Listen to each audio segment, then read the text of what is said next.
Ideología y utopía. Introducción a la sociología del conocimiento. Una obra de Karl Mannheim.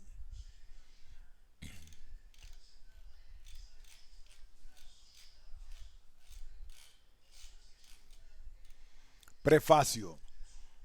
La edición original en alemán de Ideología y Utopía se publicó en un ambiente de aguda tensión intelectual marcada por una acalorada discusión que se aplacó únicamente con el destierro o el silencio forzado de los pensadores que buscaban una solución plausible y honrada de los problemas que se habían planteado. Desde entonces, los conflictos de desde entonces los conflictos que provocó en Alemania la destrucción de la República Liberal de Weimar han surgido en otras naciones, en el mundo entero, especialmente en la Europa occidental y en los Estados Unidos. Los problemas intelectuales que en un tiempo se consideraron como la preocupación exclusiva de los escritores alemanes han invadido virtualmente todo el orbe. Lo que antaño pareció un asunto esotérico que solo interesaba a unos cuantos intelectuales de una sola nación, se ha vuelto ahora la condición común del hombre moderno. Esta situación ha producido una abundante literatura que habla del fin de la decadencia o de la muerte de la civilización occidental. A pesar de la alarma que pregonan tales títulos, en vano buscan uno en la mayor parte de esta bibliografía un análisis de los factores y de los procesos básicos que forman el subsuelo de nuestro caos social e intelectual. En contraste con esas obras, la del profesor Mannheim ofrece un análisis sobrio, crítico y erudito de las corrientes y de las situaciones sociales de nuestra época, tal como se presentan en el campo de la acción, de la creencia y del pensamiento. Parece que es característico de nuestra época el hecho de que las normas y las verdades que antaño se consideraban como absolutas, universales y eternas, o que se aceptaban con una feliz ignorancia de sus implicaciones, se pongan hoy en tela de juicio. A la luz del pensamiento y de la investigación, se juzga ahora que muchas cosas que antaño se consideraban como evidentes necesitan demostrarse y probarse. Aún los diversos criterios de la prueba constituyen temas de discusión. Asistimos no solo a una desconfianza general respecto de la validez de las ideas, sino de los motivos que inspiran a los pensadores que las sostienen. La guerra de cada uno contra todos en la palestra intelectual, donde el anhelo de engrandecimiento personal prevalece sobre el deseo de encontrar la verdad, ha venido a agravar la situación. La creciente secularización de la vida, los antagonismos sociales cada vez más agudos y la acentuación del espíritu de competencia personal han invadido regiones que en otros tiempos se creyó que pertenecían al dominio de la investigación desinteresada y objetiva de la verdad. Por alarmante que parezca este cambio, han ejercido benéficas influencias. Entre estos se puede mencionar la tendencia a hacer un examen de sí mismo más profundo y penetrar con mayor hondura que hasta ahora las relaciones que existen entre las ideas y las situaciones. Aunque parezca una broma triste hablar de las influencias benéficas determinadas por un cataclismo que ha sacudido hasta los cimientos nuestros, el orden social e intelectual, es preciso asentar que el espectáculo de trastornos y de confusión con que tiene que enfrentarse la ciencia le brinda al mismo tiempo la oportunidad de un desarrollo nuevo y fecundo. Este, sin embargo, depende de que se tenga pleno conocimiento de los obstáculos con que tropieza el pensamiento social. Tal afirmación no implica que este esclarecimiento personal sea la única condición para el adelanto de la ciencia social, como se indicará más adelante, sino meramente que es una condición previa y necesaria para el desarrollo ulterior. El progreso del conocimiento social se haya retrasado, sino el conocimiento el progreso del conocimiento social se haya retrasado, sino paralizado por dos factores fundamentales, uno de los cuales choca desde afuera con el conocimiento y el otro actúa dentro del dominio de la propia ciencia. Por una parte, los poderes que han impedido y detenido el progreso del conocimiento en el pasado no están aún convencidos de que el progreso del conocimiento social es compatible con lo que ellos consideran sus intereses, y por otra parte, el intento para llevar la tradición y todo el aparejo del trabajo científico del dominio físico al social ha redundado a menudo en confusión, incomprensión y esterilidad.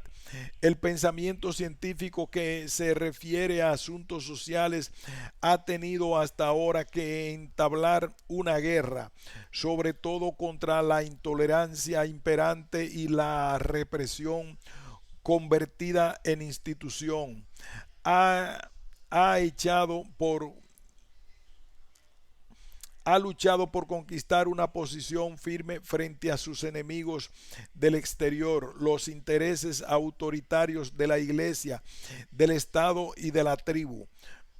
En el transcurso de los últimos siglos, sin embargo, ha ganado una victoria, cuando menos parcial, sobre esas fuerzas exteriores, y gracias a ella se ha establecido una tolerancia hacia la investigación sin trabas, y hasta se ha alentado la libertad de pensamiento durante un breve intermedio entre las épocas de mística obscuridad medieval y el nacimiento de las modernas dictaduras laicas del mundo occidental.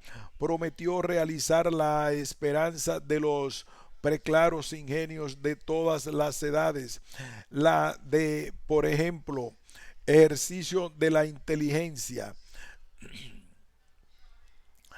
Los hombres pudieran triunfar en las adversidades de la naturaleza y de las perversidades de la cultura. Como en el pasado, esa esperanza parece haber sido defraudada ahora. Naciones enteras se han abandonado oficial y orgullosamente al culto de lo irracional, y aún el mundo anglosajón, que tanto tiempo fue el baluarte de la libertad y de la razón, ha dado hace poco un espectáculo de verdaderos aquelarres intelectuales. En el curso del desarrollo del espíritu occidental, gracias al afán de conocer el mundo físico, se logró, después de la ruda persecución teológica, que concedieran un dominio autónomo a la ciencia. Desde el siglo XVI, a pesar de algunas célebres excepciones, el dogmatismo teológico ha ido abandonando uno tras otros diferentes ramos de investigación, y se han y se ha llegado a reconocer generalmente la autoridad de las ciencias naturales. La Iglesia ha aceptado el movimiento de investigación científica y procurado adaptar sus interpretaciones doctrinales de tal modo que no hubiera un desacuerdo demasiado patente entre ellas y los descubrimientos científicos. Al fin se oyó la voz de la ciencia con un respeto muy parecido a la reverencia que antaño inspiraban únicamente los preceptos religiosos autoritarios.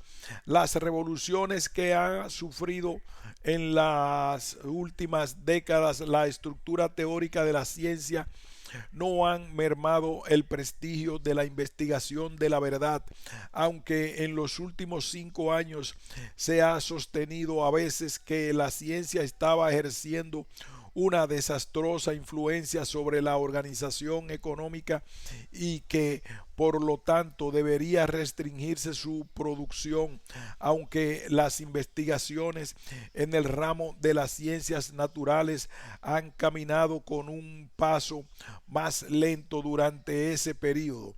Ello se debe más bien a la decreciente demanda económica de los productos de la ciencia que a un intento deliberado por poner trabas al progreso científico a fin de estabilizar el orden existente. El triunfo de la ciencia natural sobre el dogma teológico y metafísico ofrece marcado contraste con el desarrollo de los estudios de la vida social, en tanto que el empirismo había invadido el campo de los antiguos dogmas relativos a la naturaleza. Las doctrinas sociales clásicas resistieron mejor a la embestida del espíritu secular y empírico. Esto se debió quizás en parte al hecho de que el conocimiento y la teoría de los antiguos sobre cuestiones sociales estaban mucho más adelantados que sus nociones acerca de la física y de la biología. No había llegado aún el momento de demostrar la utilidad práctica de la nueva ciencia natural y no era posible comprobar de un modo convincente la esterilidad de las doctrinas sociales existentes, en tanto que la lógica, la ética, la estética, la política y la psicología de Aristóteles se aceptaron como indiscutibles autoridades en épocas subsecuentes. Sus nociones de astronomía, de física y de biología fueron arrojadas una tras otras al basurero de las antiguas supersticiones. Las categorías naturales que los filósofos antiguos y medievales elaboraron y que en gran parte funcionaban dentro de un marco teórico, dominaban todavía al principiar el siglo XVIII la teoría social y política. Su trama era en gran parte teológica. La única parte de la ciencia social que ofrecía algún interés práctico se refería sobre todo a materias administrativas. El, el cameralismo y la aritmética El cameralismo y la aritmética política que representaban esa corriente se concretaron a estudiar los hechos locales de la vida cotidiana y raras veces se elevaban a la altura de la teoría.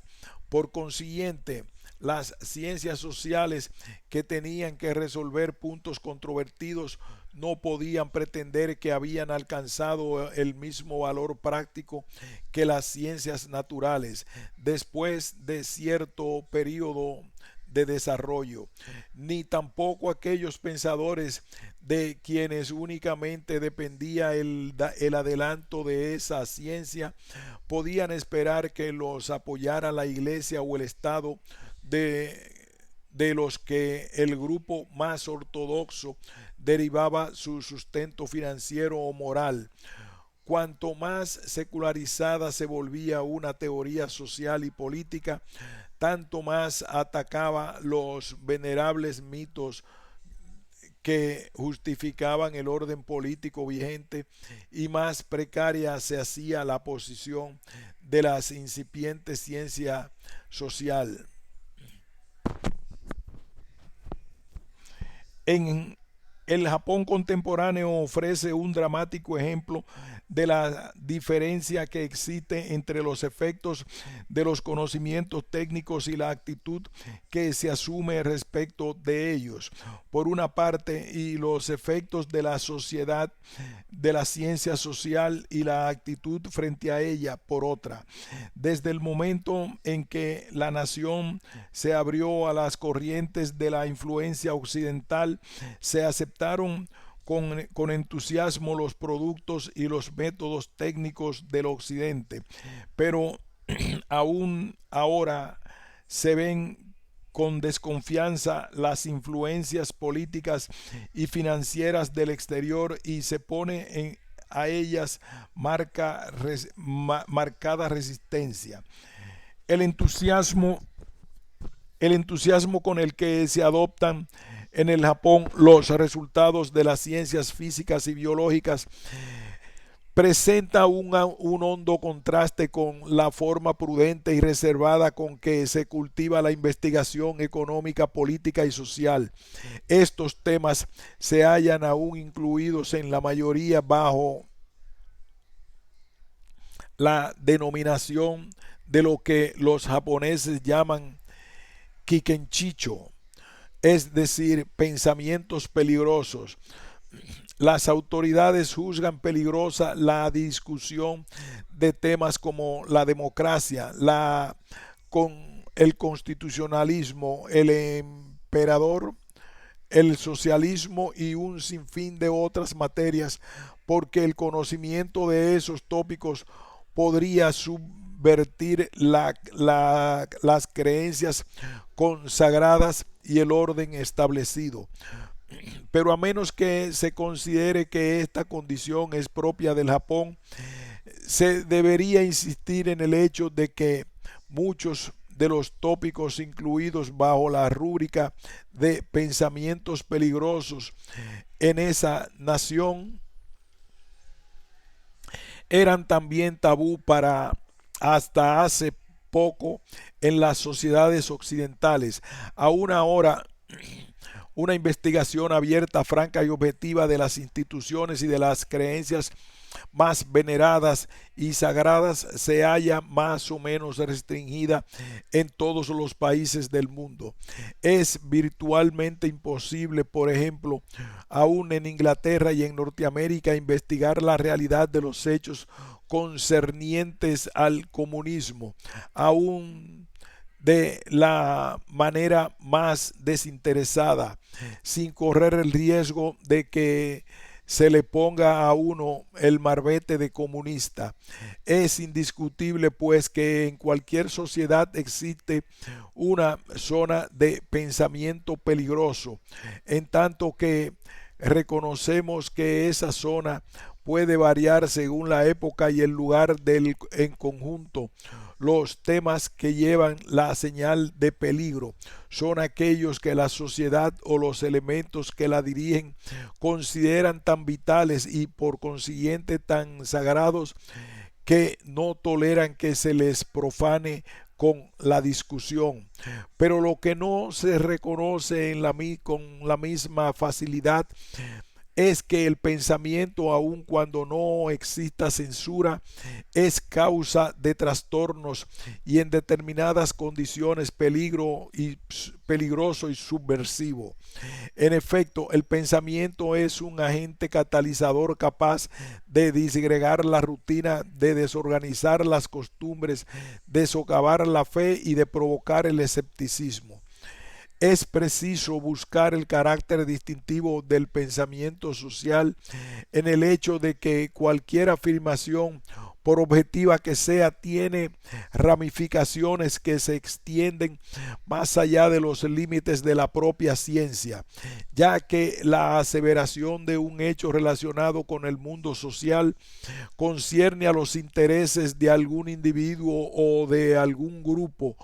No no se puede llamar la atención sobre la existencia de ciertos hechos sin provocar objeciones de aquellos que justifican su existencia mediante una interpretación que difiere de la situación real. La discusión que versa sobre este punto se conoce tradicionalmente con el nombre de problema de la objetividad de la ciencia. En la terminología anglosajona, ser objetivo significa ser imparcial, no tener preferencias, predilecciones o prejuicios, ni prevenciones, juicios o estimaciones preconcebidas frente a los hechos. Esta opinión expresa el concepto más antiguo de la ley natural, según el cual la contemplación de los hechos de la naturaleza, en vez de estar matizada por las normas de conducta de la persona que contempla, suministra automáticamente estas normas. Después de que tal manera científico-natural de considerar el problema de la objetividad cayó en desuso, ese modo impersonal de mirar los hechos halló un nuevo apoyo pasajero con la boga del positivismo. En la ciencia social del siglo XIX abundan las advertencias contra las perturbadoras influencias de la pasión, del interés político, del nacionalismo y del sentimiento de clase, y los llamamientos para que cada cual se corrija de esos vicios. En verdad, gran parte de la historia de la filosofía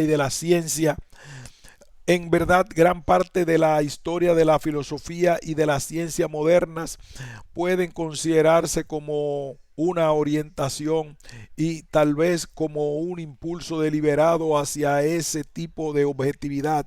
Se ha pretendido que esto entraña en la parte negativa la búsqueda de un conocimiento válido por medio de la eliminación de la percepción parcial y del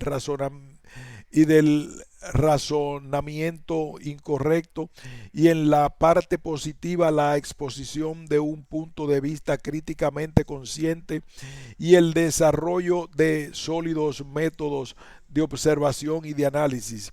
Aunque a primera vista tal vez parece que los pensadores de otras naciones han sido más activos que los ingleses y los norteamericanos en trabajos lógicos y metodológicos sobre la ciencia, esta noción resulta inexacta si se considera la larga serie de pensadores de lengua inglesa que se han interesado en estos problemas, sin darles propiamente el nombre de metodología. De hecho, la preocupación por los problemas del despiste que trae consigo la búsqueda de un conocimiento válido ha inspirado no pocas obras a una larga estirpe de pensadores anglosajones, desde Locke, Hume, Bentham, Mill y Spencer hasta los escritores de nuestra época. No siempre reconocemos en esta forma de tratar los procesos del conocimiento empeñosos esfuerzos para formular las premisas epistemológicas, lógicas y psicológicas de una sociología del conocimiento, pues no llevan un marbete que indique su propósito ni tampoco se pusieron deliberadamente esa meta.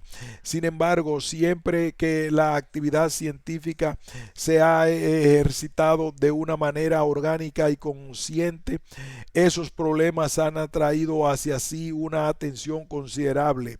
En obras como El sistema de la lógica de J.S. Mill o el estudio de la sociología tan injustamente olvidado de Spencer, el problema del conocimiento social objetivo se ha tratado de manera adecuada y amplia.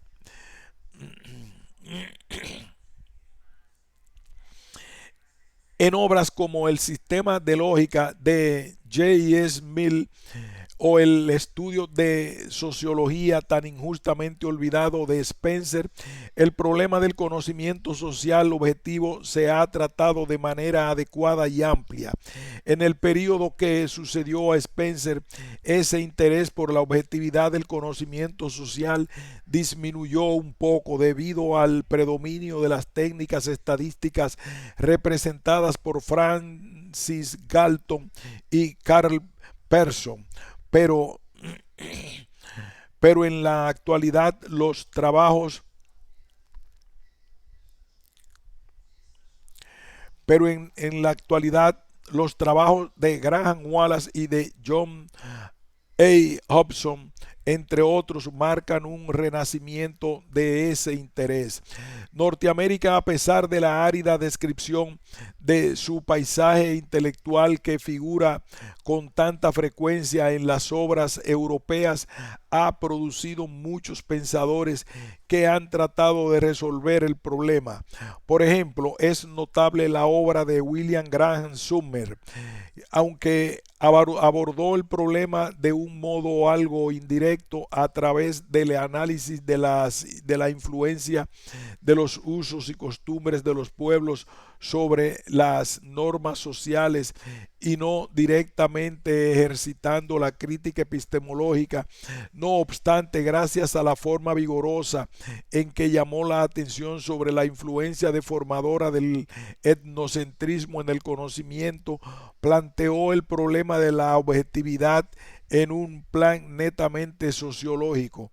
Por desgracia, sus discípulos no han sabido explorar más allá las ricas potencialidades que ofrecen ese método y se dedicaron principalmente a desarrollar otros aspectos de su pensamiento. En forma bastante parecida, Thorstein Veblen, en una serie de brillantes y penetrantes ensayos, exploró las intrincadas relaciones entre los valores culturales y las actividades intelectuales. Se puede hallar una discusión más amplia de la misma cuestión tratada de un modo realista en la obra de James Hervey Robinson, La formación de la mente de The Mind of the Making, en la que el distinguido historiador toca muchos de los puntos que se estudian aquí en detalle.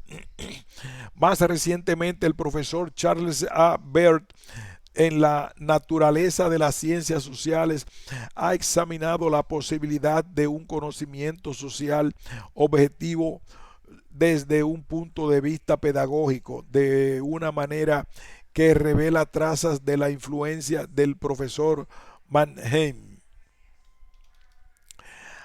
Ha sido necesario y útil insistir sobre la influencia perturbadora que los valores y los intereses culturales ejercen sobre el conocimiento, pero el aspecto negativo de la crítica cultural del conocimiento ha llegado al punto crítico en que es preciso reconocer inversamente el significado positivo y constructivo de esos elementos culturales para el pensamiento mismo. Si la discusión primera de la objetividad insistió en la eliminación de todo subjetivismo personal o colectivo, la forma moderna de abordar este problema reivindica, por el contrario, la positiva significación cognoscitiva de esos elementos, mientras que antes el empeño de objetividad tendía a oponer un objeto como algo totalmente distinto al sujeto. En la actualidad considera que existe una relación íntima entre el objeto y el sujeto percipiente.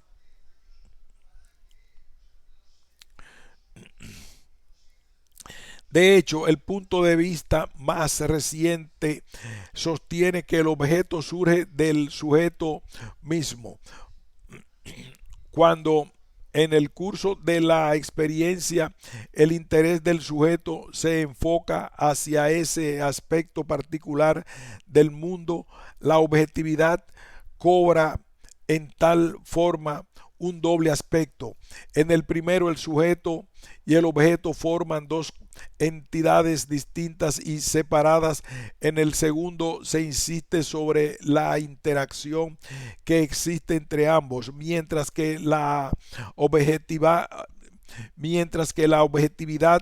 en el primer sentido descansa en la credibilidad de nuestros datos y en la validez de nuestras conclusiones. La objetividad en el segundo sentido atiende de manera especial al interés del sujeto,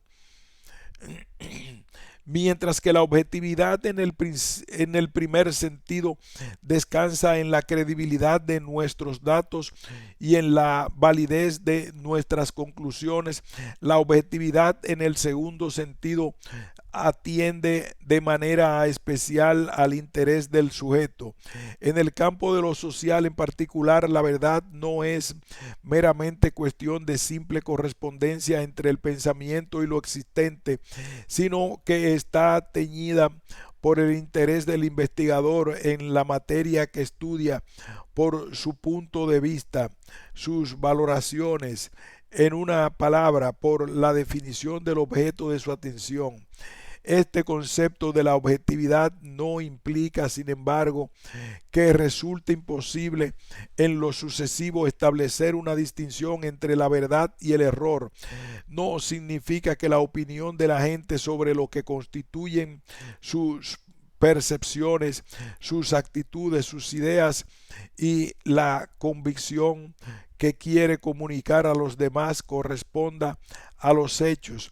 Aún en este concepto de la objetividad es preciso tomar en cuenta la deformación debida no solo a percepciones inadecuadas o a un conocimiento deficiente de sí mismo, sino también a la incapacidad o la falta de buena voluntad para referir fielmente las propias percepciones e ideas.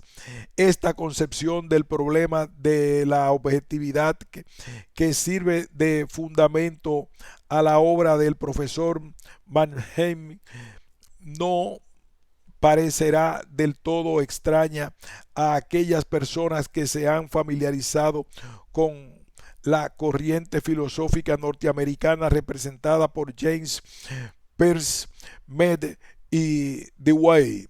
Aunque el método del profesor Mannheim es fruto de una herencia intelectual diferente en la que Kant, Marx y Max Weber han desempeñado papel principal, sus conclusiones en muchos puntos fundamentales son idénticas a las de los pragmatistas norteamericanos. Esta concordancia, sin embargo, no rebasa los límites del campo de la psicología social. Entre los sociólogos norteamericanos, Charles H. Coley y R. McCleaver han expuesto explícitamente este punto de vista, y W. White Thomas y Robert E. Park lo admiten de manera implícita. Una de las razones por las cuales no relacionamos enseguida los trabajos de esos escritores con el complejo de problemas que se esfuerzan en resolver este volumen es que en los Estados Unidos las materias de que trata sistemática y explícitamente la sociología del conocimiento se han estudiado solo de modo incidental dentro del marco de la disciplina especial de la psicología social o han sido un producto derivado y no explotado de la investigación empírica. La búsqueda de la objetividad determina problemas muy difíciles cuando se intenta establecer un método rigurosamente científico en el estudio de la vida social. Cuando el sabio estudia objetos del mundo físico puede muy bien concretarse a examinar las uniformidades y las irregularidades externas que en él se observan, sin tratar de penetrar el significado interno de los fenómenos. Pero en el mundo social se procura ante todo comprender esos significados y conexiones internas. Quizás ciertos fenómenos sociales y hasta determinados aspectos de todos los hechos sociales se pueden considerar desde fuera como si fuesen cosas, pero de esto no se deberá inferir que sólo aquellas manifestaciones de la vida social que se expresan en cosas materiales son reales. Sería un concepto muy mezquino de la ciencia social el limitarla a cosas concretas que se pueden medir y percibir desde fuera. La literatura de la ciencia social demuestra con aptitud que hay extensas y bien definidas zonas de existencia social en las cuales se puede llegar a un conocimiento científico que no solo es digno de confianza, sino que ejerce fecunda influencia sobre la política y la acción social. Del hecho de que los seres humanos no se parezcan a los demás objetos de la naturaleza, no se sigue que no haya en ellos determinismo, determinismo alguno. Del hecho de que los seres humanos no se parezcan a los demás objetos de la naturaleza, no se sigue que no haya en ellos determinismo alguno. A pesar de que los seres humanos muestran en sus actos una especie de causalidad que no se observa en los demás objetos de la naturaleza, la motivación debe, sin embargo, reconocerse la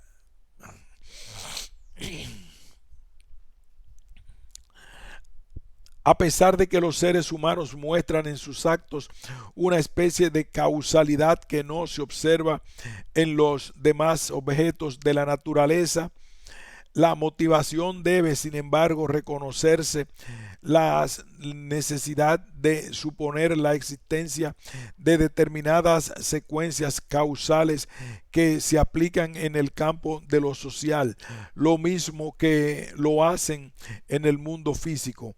Es cierto que se podría arguir que no se ha establecido en materia de sociología el conocimiento preciso que tenemos de las secuencias entre otros campos del saber, pero si existe la posibilidad de un conocimiento situado más allá de la percepción de los fenómenos únicos y transitorios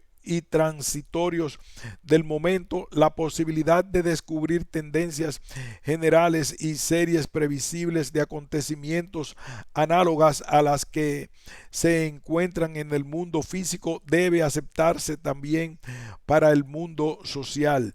El determinismo que presupone la ciencia social y del que el profesor Menachem trata con la penetración en este volumen, es, a pesar de todo, de una índole muy diferente que el de la mecánica celeste de Newton.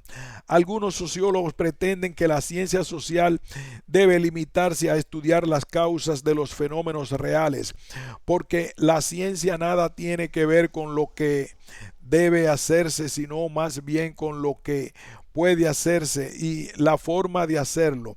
Según esta opinión, la sociología debería ser exclusivamente una disciplina instrumental que proporciona medios o instrumentos y no una disciplina normativa que fija fines y metas. Pero al estudiar lo que es, no se puede eliminar completamente lo que debería ser. En la vida humana, los motivos y los fines de la acción forman parte del proceso por medio del cual se realiza la acción y son indispensables para ver la relación de las partes con el todo. Sin el fin, la mayoría de los actos no tendría significado ni interés para nosotros. Sin embargo, si una diferencia entre tomar uno en cuenta los fines y establecerlos de antemano, sea lo que quiera que esa presunta posibilidad de conseguir un total desinterés o perfecta objetividad en nuestro trato cognoscitivo con las cosas físicas, lo cierto es que en la vida social no podemos dejar de considerar los valores, los fines de los actos, sin perder al mismo tiempo el sentido de muchos de los actos que se examinan. En nuestra elección de determinadas zonas de investigación, en nuestra selección de los datos, en nuestro método de investigación, en la organización de los materiales, para no hablar de la forma en que enunciamos nuestras hipótesis y conclusiones, siempre se manifiesta una presunción o esquema valorativo más o menos claro o explícito. Por tanto, hay una distinción bien fundada entre los hechos objetivos y subjetivos que resulta de la diferencia entre la observación externa e interna, o entre conocer acerca de knowledge about y conocer a acquaintance with, para emplear la distinción de William James. Si existe alguna diferencia entre los procesos físicos y los mentales, y parece inútil poner en tela de juicio la realidad de esa importante distinción, ella debe hacerse suponer la existencia también de la correspondiente diferenciación en el mundo.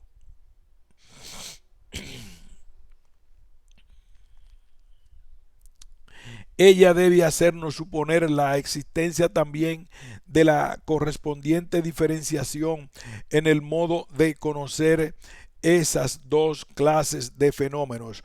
Solo desde fuera se pueden conocer los objetos físicos, y las ciencias naturales tratan de ello exclusivamente bajo el supuesto de que es posible conocerlos, mientras que los procesos mentales y sociales solo se pueden conocer desde dentro, excepto en la medida en que también ellos se exhiban exteriormente por medio de indicios físicos en los que en retorno nosotros podemos leer ciertos significados o sentidos. Por eso se puede considerar que la visión interna constituye el núcleo del conocimiento sociológico. Se ha llegado a él colocándose, por decirlo así, dentro del fenómeno que se trata de observar, o como lo expresara Charles Cooley, por medio de una introspección simpática. La participación en la actividad es la que produce interés, propósito, punto de vista, valor, sentido, inteligibilidad, lo mismo que parcialidad. Aquí hacemos una pausa para continuar en el párrafo sobre si las ciencias sociales tratan de objetos que tienen sentido y valor.